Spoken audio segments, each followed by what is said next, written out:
আসসালামু আলাইকুম রহমতুল্লাহ। প্রিয় সপ্তম শ্রেণীর শিক্ষার্থীরা, আজকে তোমাদেরকে জিঙ্ক ধাতুর সাথে হাইড্রোক্লোরিক অ্যাসিডের বিক্রিয়া দেখাবো।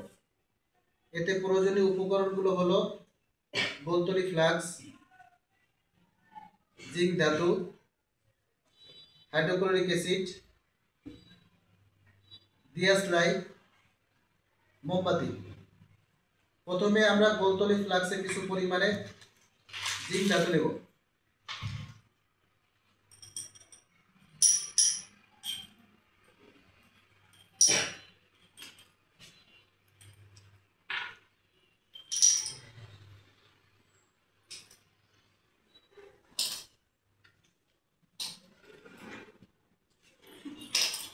এরপরে ড্রপারের সাহায্যে হাইড্রোক্লোরিক অ্যাসিড যোগ করব।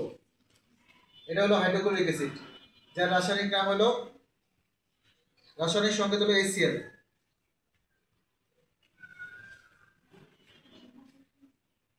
তোমরা কি দেখতে পাচ্ছ যে গ্যাস উৎপন্ন হয়েছে?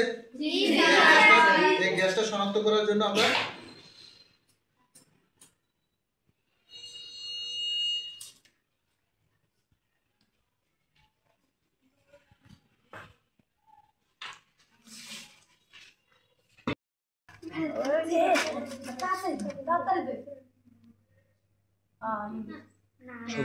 সোজা করে ধরো।